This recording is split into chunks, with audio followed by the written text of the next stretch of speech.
Certainly the most tragic figure in the Bible, if not Jesus himself, is the Old Testament patriarch Job.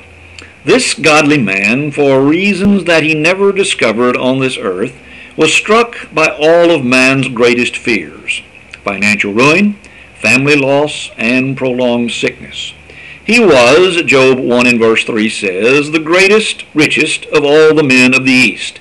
Yet he lost it all, stolen or destroyed. Chapter 1, verses 14 through 17.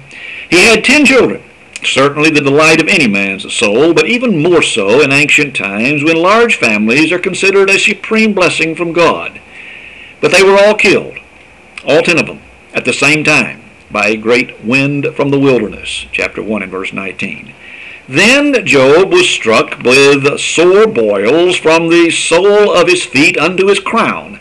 Chapter 2 and verse 7, a condition that corroded his bones, chapter 30 and verse 17, and was so drastically changed his appearance that his best friends hardly even recognized him, chapter 2 and verse 12. Apparently his fellow citizens were so repulsed by him that they isolated him on the city dump, chapter 2 and verse 8. And the condition lasted for months, chapter 7 and verse 3. Even his wife turned against him. No doubt grieved herself, she said to Job, "Do you still hold fast to your integrity? Curse God and die." Chapter 2 and verse 9. And then these friends of his come to him and try to convince him that all of these things have happened to him because he must be the worst sinner who has ever lived. This is not a pleasant period in Job's life, to say the least.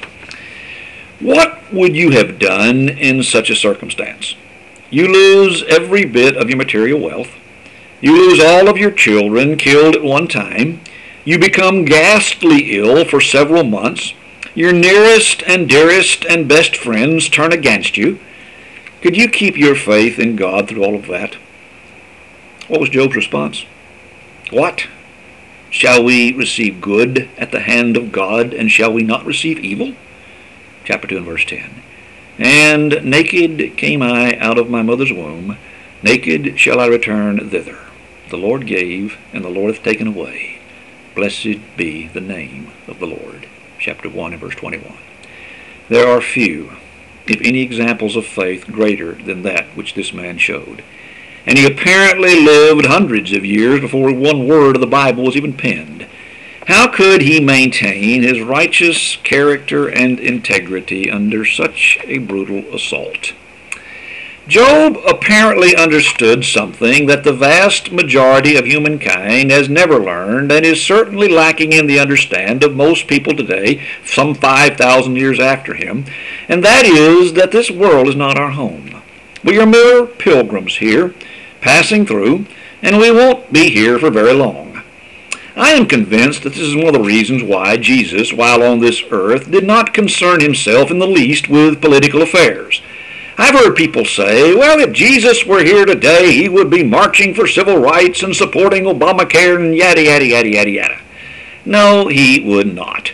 There were plenty of injustices, including slavery, that Jesus could have marched against in his own day, but he came for a much greater purpose, to seek and save that which was lost. Luke chapter 19 and verse 10. Jesus had been in heaven. He's God, of course. That's where he came down from. John 6 and verse 38. He knew the beauties and wonders of an existence with God, and he knew that it is appointed unto men once to die, and after this the judgment. Hebrews 9 and verse 27.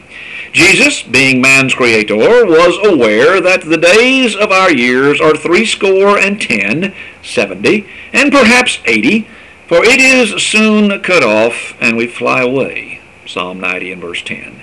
And the cares of this world and the pleasures of this life, Luke 8:14, are brief, fleeting, and vain. Jesus wasn't interested in making Republicans or Democrats out of people, a nomenclature that will not last long for any of us. Jesus was interested in leading us into a condition that will last forever, a home in heaven. Is last year's election more important than that?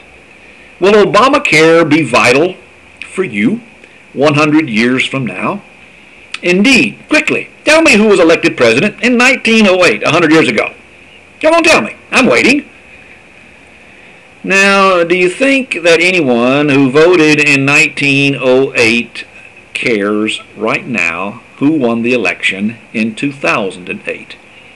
And yes, I even have my own current events blog on which I post my political rants. But will any of us care who wins the presidency in 2108? But will we care where our eternal soul resides? Job did ask implicitly in his subsequent conversations with his friends, why? Why did this happen to me? I've been righteous. I didn't deserve this. I'd sure like to talk to God and tell him a few things. But that great man never did, while alive on earth, learn the answer to his question, why? What Job learned was the answer to a far greater question, who? For if we know the who, then the why really doesn't matter, does it?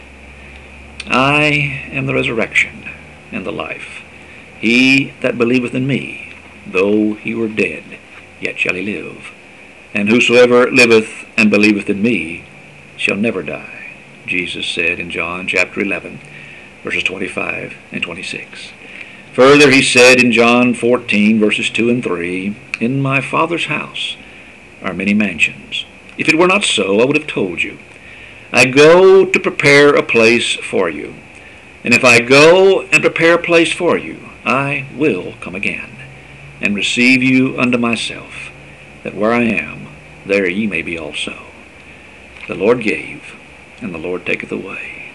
Blessed be the name of the Lord.